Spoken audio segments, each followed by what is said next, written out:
la bienvenida a este episodio con una mirada de los prejuicios.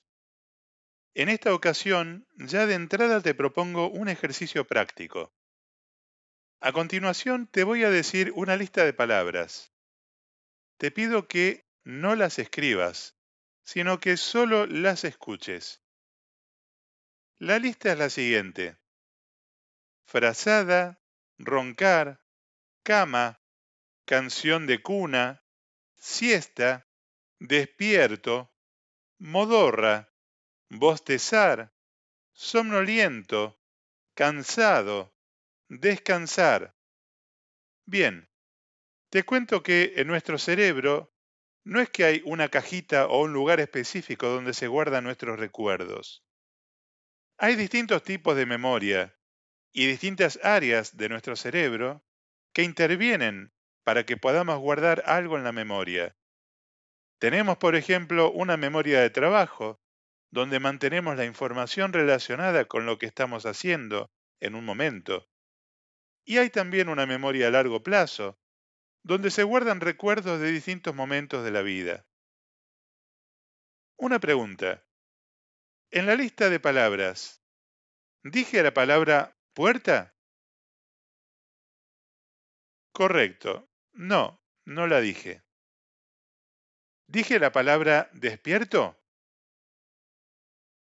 Ajá. ¿Y dije la palabra sueño? Si decís que sí, te comento que no. Lo que pasó es que te di una lista con la cual tu cerebro se formó una falsa memoria. Cuando tu cerebro aprendió el concepto de sueño, fue aprendiendo una serie de palabras relacionadas, asociadas, y así las fue guardando. Y como te dije tantas pistas vinculadas con el sueño, tal vez creíste que escuchaste la palabra sueño. Este ejercicio es muy útil para tomar conciencia de la asociación de ideas que hacemos en nuestros cerebros. Durante nuestra vida, venimos acumulando recuerdos de momentos, de palabras, de ideas, de olores, de gustos, de formas, de colores, de consistencias, de muchas otras cosas. Esto nos facilita mucho nuestra vida cotidiana y especialmente nuestro aprendizaje. Cuando aprendes a sumar, eso se fija en tu memoria. Cuando aprendes a multiplicar, hay cierta asociación que se puede hacer conceptualmente con sumar varias veces un mismo número. Cuando aprendes sobre animales y el concepto de león, ves algunas características felinas que probablemente hayas visto antes en un lindo gatito. Y claramente separás varias de esas características de las de un perro, o un caballo, o una gallina. Y cuando aprendes sobre el tigre, también hay características que ya conoces. Hay particularidades, claro. En el león, la melena, el penacho en el rabo. En el tigre, sus fascinantes rayas. Tiempo después, conoces acerca de una pantera y automáticamente lo relacionás con otros felinos.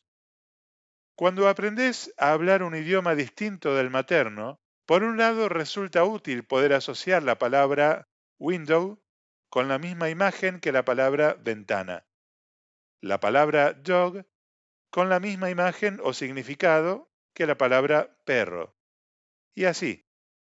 Pero, por otra parte, eso puede ser también un obstáculo. La mejor manera de aprender un idioma es seguir un proceso parecido al que seguimos con nuestra lengua materna. Ir asociando los conceptos con las palabras en ese idioma, pero tratando, en lo posible, de no darle importancia a la asociación que pueda tener con nuestro idioma. Por ejemplo, cuando describís una ventana en inglés, pensar en las características de una window, no de una ventana. Pensar en wide, no en amplia. Pensar en white, no en blanca. De esa manera, con el tiempo se logra incluso pensar en un idioma o en el otro, por separado. Si no, es cuando uno cae en el very difficult. Otro tema en relación con esto es la capacidad predictiva. El cerebro tiene la capacidad de anticipar eventos futuros, pero no hablo de adivinar el futuro de aquí a unos días, a unos meses, a unos años, sino un futuro inmediato. Y esto sucede en un término de milisegundos. Y para esa predicción de un posible futuro inmediato se basa en lo conocido. Te doy un ejemplo. Miles de años atrás, época de las cavernas, un Homo sapiens caminando por una selva ve a lo lejos la cola de un tigre. Si no tuviera información de qué es eso, tal vez seguiría caminando como si se tratara de un lindo gatito. Pero tiene información previa de lo que es un tigre, porque vio en algún momento que otro tigre se comió en pedacitos a un par de sus vecinos. Cuando ve la cola del tigre a lo lejos, ¿qué te imaginas que hará? El cerebro predice, ahí hay un tigre. Si me quedo acá, soy comida para el tigre. Y se disparan los mecanismos de supervivencia. Dependiendo del lugar y las circunstancias, probablemente empiece a correr para otro lado. Cuando nos enfrentamos con algo que sale de lo habitual, del día a día, nos genera como mínimo incomodidad. Una parte del cerebro se excita con lo nuevo, con la novedad, pero por otra parte, el cerebro también evalúa, ¿eso nuevo se asemeja a lo que conozco? ¿Y eso que conozco es algo que me da placer o algo que me da dolor? Y en función de eso, se disparan distintos mecanismos automáticamente.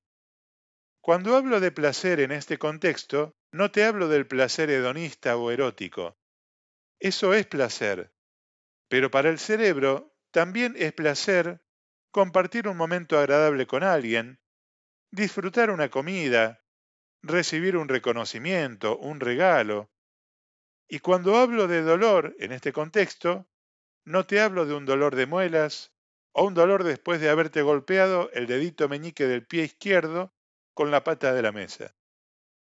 Para el cerebro, eso que mencioné es dolor, pero también es dolor un maltrato, un insulto, un menosprecio, una frustración, un asalto, un accidente, un momento desagradable. Y de esa manera es que cuando ves a una persona, percibís cómo va vestida, si tiene tatuajes y o piercings, cómo tiene el cabello, cómo camina, cómo se expresa, qué lenguaje utiliza, y no solamente el lenguaje verbal, sino también su lenguaje corporal. Y ahí, inevitablemente, tu cerebro capta y evalúa si alguna de las características que percibís la asocia con algo que conoce, que le da placer o con algo que le da dolor. Y por la capacidad predictiva nos formamos una imagen, un concepto preliminar de esa persona. Y ya prevemos y decidimos, entre comillas, que nos cae bien o que nos cae mal. Parte de nuestro trabajo personal de autoconocimiento es reconocer estos mecanismos y aprender a desafiarlos, a cuestionarlos, aprender a esperar, a tener una vivencia concreta con esa persona, una conversación, una interacción, como para formarnos una imagen más funcional de ella. En muchas ocasiones me han pasado ambas cosas. He tenido lo que llamamos primera impresión de algunas personas y me han caído mal, y con el tiempo los hechos confirmaron esa percepción. Como también hubo personas que me cayeron bien y con el tiempo los hechos confirmaron esa percepción. Pero también me ha pasado a la inversa, que al principio me cayeron bien o mal y con el tiempo los hechos mostraron que era justo al revés. Es parte de nuestro aprendizaje. Creo que está bueno reconocer nuestra intuición. No digo que no. En muchos casos nos protege de varias cosas. Pero creo que también está bueno buscar la manera de, dentro de un marco de riesgos controlados, abrirnos a la posibilidad, simplemente, de que esa primera impresión no haya sido tan acertada. He conocido personas maravillosas que tal vez en algún momento al principio algo me hizo ruido, pero si me hubiera quedado con esa impresión, me hubiera privado después de conocer lo maravillosas que son. Y creo firmemente que Dios guió a esas personas para que nuestros caminos se cruzaran. Y me hubiera privado de aprender mucho de ellas también si me dejaba llevar por la primera impresión. También pasa que una persona que antes se comportaba de una manera, por lo que tal vez te caía mal, ha cambiado, ha madurado, ha crecido, y ahora es una persona con la que podés llevarte muy bien y compartir hermosos momentos. Te regalo algunas preguntas para tu reflexión. ¿Qué tanto te llevas por tu intuición? ¿Qué tanto cuestionás tu primera impresión sobre otros? ¿Qué tanto te llevas por lo que otros te hayan dicho sobre una persona a la que ves por primera vez? ¿Qué conversaciones generás con esos otros como para conocer más de ellos en lugar de quedarte con esa primera impresión? Muchas gracias por tu atención. Alejandro Barrio Nuevo, coach.